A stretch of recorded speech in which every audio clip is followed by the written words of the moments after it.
Salut à tous, j'espère que vous allez bien. Vous le savez, on est dimanche et comme tous les dimanches, on analyse les graphiques ensemble, on voit ce qui s'est passé cette semaine et on voit surtout les prochaines opportunités, on voit les opportunités qui peuvent se présenter dès ce soir à l'ouverture des marchés, donc ce soir 23h. Donc tout d'abord, je tenais à remercier tous ceux qui like, qui commentent, qui partagent ce format. Voilà, n'hésitez pas du coup à me soutenir. Et voilà, je pourrais maintenir ce format des vidéos du dimanche très longtemps. Merci à tous pour votre soutien. Et du coup, je vous ai fait une petite sélection de devises comme toujours. AUD CHF, CHF JPY, USD JPY, Euro CAD, Euro NZD, NZD JPY, Euro CHF, USD CHF. Donc pas mal de devises à voir ensemble. Donc on va les balayer très rapidement. Vous allez rapidement les reconnaître et très vite comprendre ce qu'il en est. Donc on commence tout de suite par AUD CHF. AUD CHF, rappelez-vous, on l'a déjà vu ensemble. On a déjà vu ensemble ces deux zones-là avec confirmation. On s'était positionné ici rapidement en vente pour prendre des profits. Et là, du coup, AUD CHF, qu'est-ce qu'il nous présente actuellement? Il a fait, rappelez-vous, la semaine dernière, une belle chute à ce niveau-là, d'accord, le 16 juin. Belle chute, belle zone à revenir travailler, bien sûr. Et il a continué, du coup, sa descente. Donc, il continue, du coup, à descendre AUD CHF pour potentiellement arriver sur une zone clé qui est son dernier plus bas ici, début d'année, février, d'accord. Donc ici, il a une belle zone ici de consolidation. Ok, vous voyez une belle zone de range ici, qui a repris une tendance haussière. Et il revient du coup sur cette zone-là. Donc l'idéal au CHF, c'est d'avoir une confirmation dans cette zone-là, avec des plus hauts et des plus bas de plus en plus haut, pour prendre du coup une zone d'achat et reprendre des profits. Donc là, il y a pas mal de pips à récupérer sur OCHF. Par exemple, si on a une confirmation à ce niveau-là, on pourrait très facilement récupérer 350 pips. D'accord. Donc OCHF à surveiller, très prometteur pour cette semaine. On passe tout de suite CHF JPY. CHF JPY, on l'a vu en live. Donc pour information, je fais des lives aussi sur Telegram pour un groupe premium. Donc n'hésitez pas du coup à cliquer directement sur le lien Telegram de mon groupe public ou directement sur mon site internet pour en savoir davantage. Et du coup, CHF JPY, on a vu ça en live avec les membres du groupe premium. Et il faut savoir que le CHF JPY a cassé son plus haut de tous les temps à ce niveau-là. Donc plus haut de tous les temps de ce que j'ai en données sur TradingView, bien sûr. Au 138,900 et il a créé, il a continué à monter, il a créé un plus haut ici, à ce niveau-là. Ok, donc là je suis en M15, je vais mettre un M30.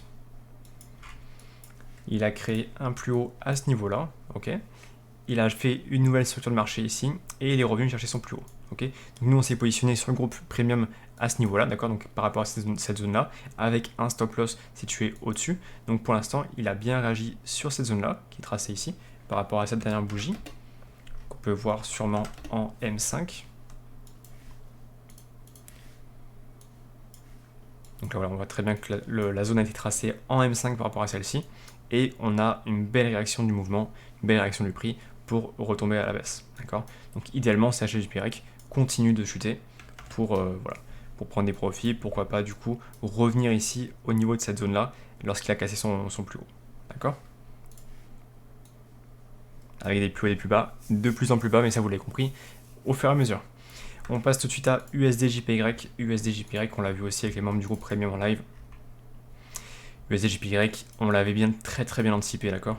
On avait, il y a une semaine, on avait créé un plus haut ici, et j'avais indiqué dans le groupe Premium qu'on allait casser ce plus haut, d'accord. On allait casser ce plus haut, on allait faire sortir tout le monde du marché sur l'USDJPY, et c'est exactement ce qui s'est passé. Vous voyez, j'avais posté, hop, j'avais posté à ce niveau-là. J'avais posté à ce niveau-là sur le groupe premium, je leur avais dit attention, ne vous positionnez pas sur USDJPY, on va tout casser. On va tout casser, on va se faire sortir tout le monde et on va prendre de la liquidité. Donc c'est exactement ce qui s'est passé. Vous voyez, quand on revient, ça suit le même chemin. Okay, donc ce qui s'est passé aussi, c'est qu'on a créé un nouveau plus haut à ce niveau-là. J'avais tracé une zone de confirmation, je vais mettre en M30, une zone de confirmation ici qui n'a pas été déclenchée. Vous voyez, mon alerte n'a pas été activée. Donc on ne s'est pas réellement positionné à la vente. D'accord, donc on l'a laissé travailler de ce côté. Et on a un USDJPY qui a très bien chuté. D'accord. Donc si on avait eu une confirmation, si mon alerte s'était activé, on aurait pu très facilement prendre voilà, 180, 150 pips facilement. Ok, donc là, USDJPY, on va le laisser bouger tranquillement. Idéalement, il va revenir chercher un plus haut ici pour qu'on puisse le reprendre en vente. Donc rappelez-vous, USDJPY, il s'est monté très haut, il y a beaucoup à chercher derrière. D'accord. Donc là, c'est pour USDJPY. Donc le laisser monter pour reprendre un plus haut et reprendre à la vente. Ok. EuroCAD, j'avais également posté l'analyse dans le groupe public, ça c'était gratuit pour tout le monde. Voilà, j'avais fait quelque chose comme ça. Hop, dans ce style-là. J'avais posté sur le groupe public cette photo-là. Je leur avais dit, pareil que l'USD-JPY, on va pas chuter tout de suite, on va revenir chercher un plus haut pour retomber ensuite, d'accord? Donc c'est pareil, c'est ce qui s'est passé. Vous voyez, mon point était positionné ici, c'est exactement ce qui s'est passé. D'accord, donc EuroCAD, on est positionné avec les membres du groupe privé et premium, et actuellement on est en profit, d'accord? Donc on s'est positionné à ce niveau-là, je crois, on avait attendu une nouvelle confirmation, je vais mettre M30. On a un plus haut ici qui a été travaillé ici, et on a ce plus haut là pardon, qui a été travaillé par rapport à celui-ci. Donc vous voyez ici, belle confirmation. Extension baissière, on est revenu travailler cette zone-là qui était un peu vide, d'accord, et on est revenu ici. On a pris en vente, on a un profit, d'accord. Donc là actuellement, on a, je crois qu'on a 80 pips en cours de profit, sachant qu'il peut très bien aller retravailler toute cette zone-là, parce que là il y a une extension haussière. Donc ça c'était cadeau pour l'EuroCAD, donc voilà. Donc n'hésitez pas du coup à rejoindre le groupe public Telegram, je poste régulièrement des analyses graphiques, et après dans les groupes privés premium, c'est des signaux, c'est mes placements, comme ça vous pouvez générer directement les mêmes résultats que moi, et apprendre plus rapidement avec le groupe premium bien sûr, avec des analyses graphiques, et surtout le plus puissant, c'est les lives qu'on fait régulièrement toutes les semaines. Donc on passe ensuite à EuroNZD, on a, vous voyez là je suis en H1, on a un plus bas ici, un plus haut ici, ok. Donc si je fais une extension comme ça, voilà. Donc là actuellement, sur l'euro NZD, vous voyez en H1, j'ai une zone d'équilibre qui est au 1,67. Ok. Donc le prix pour l'instant il va range un petit peu dans cette zone d'équilibre, vous voyez. Et j'ai mis une alerte ici pour prendre une zone de vente. Ok. Donc idéalement le prix, il va range un petit peu, il va créer des plus hauts et des plus bas de plus en plus haut pour revenir dans cette zone là et rechuter. D'accord, donc ça c'est ce que je vois sur l'euro NZD. Vous voyez très bien, j'ai mis une alerte à ce niveau-là. On a cassé quand même pas mal de plus haut. Donc je le vois bien rechuter un petit peu l'euro NZD dans le futur. Donc moyen terme. Ok.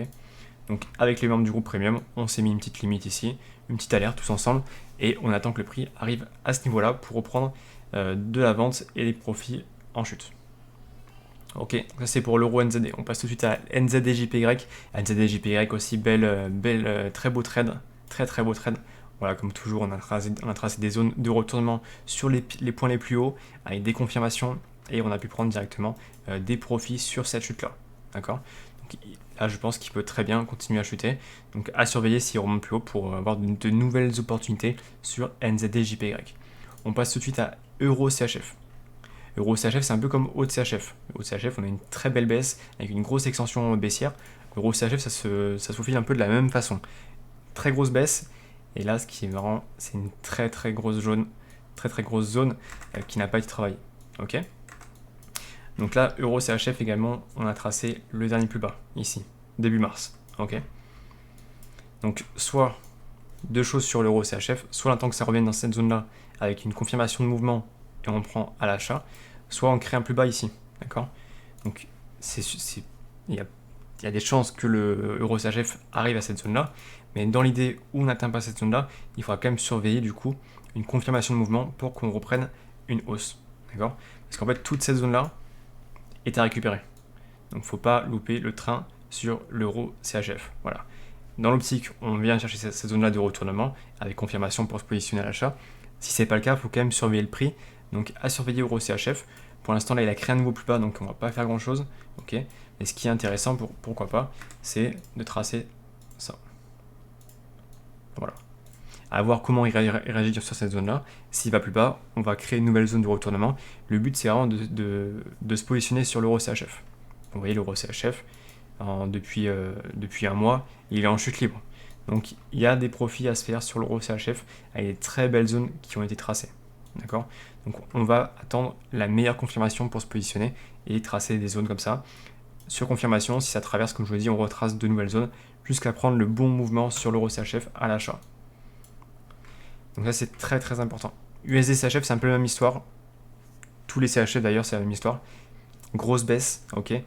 Grosse zone ici laissée à vide et à venir retravailler. D'accord. USD-CHF, il est venu dans cette zone-là. zone de travail de son extension haussière. Si je me mets en H4, ou même en daily, voilà. Typiquement, USD CHF en daily, c'est une grosse extension haussière. Okay, vous voyez l'enchaînement de bougies bleues à la hausse, c'est une extension haussière. Okay, donc là, de là, je trace mon plus haut, mon plus bas. J'ai ma zone d'équilibre. D'accord, donc le prix est venu retravailler ici sur sa zone d'équilibre pour rechercher son plus haut. Donc ça, c'est typiquement ce qui se passe dans le trading. Okay, donc de ce fait, on a suivi ce mouvement-là, on a pu prendre des ventes sur ce plus haut-là, et on arrive du coup dans une zone de travail. Donc vous voyez, il y a une bougie du coup dans l'extension haussière, il y a une bougie dans le sens inverse. Donc ça nous crée une zone de travail qui est tracée comme ça. Okay. Et ensuite on peut passer du coup en H4 et on voit très bien que le prix a très bien travaillé sur cette zone de travail. Vous verrez qu'à 90% du temps, les zones du travail sont efficaces. Vous voyez, même si derrière le mouvement il continue à chuter, vous avez quand même un mouvement qui se crée à la hausse. Pour le coup, d'accord. Donc on a tapé c'était vendredi, on a tapé cette zone-là, et le prix, il a quand même pris, 50 pips, vous voyez. Donc de là, on a plus 50 pips sur cette zone de retournement. Donc là, l'idéal, c'est d'attendre une nouvelle confirmation de mouvement pour prendre à l'achat, d'accord. Donc là, on trace du coup en M15, ou en M5, voilà, on trace directement en M5, une zone de confirmation pour reprendre USD CHF à l'achat, d'accord. Donc on a tracé le plus bas, idéalement on va surveiller le prix lorsqu'il va revenir sur ces zones là, d'accord. Et s'il ne revient pas, du coup il tracera directement au plus haut et on verra du coup pour une nouvelle opportunité à l'achat. Donc voilà quelques petites analyses très précises. J'espère que vous en apprenez davantage. N'hésitez pas du coup à prendre TradingView, c'est l'outil que j'utilise tous les jours. Et n'hésitez pas du coup à travailler dessus, tracer des zones clés de retournement pour vous positionner, et n'hésitez pas du coup aussi à vous prendre un petit compte démo virtuel sur un broker. Donc j'ai mis un lien d'un broker dans la description. N'hésitez pas du coup à vous entraîner en virtuel avant de passer à l'action. Et ouais, c'est toujours utile de bien comprendre ce qu'il en est, bien comprendre les marchés. Donc ouais, j'espère que cette vidéo a pu vous plaire. N'hésitez pas à liker, partager, commenter. Merci à tous pour ce beau geste. Et je vous souhaite à tous un très bon week-end. On se retrouve ce soir à 23h, réouverture des marchés, voilà, pour plein de profits encore, pour plein d'analyses et plein de contenus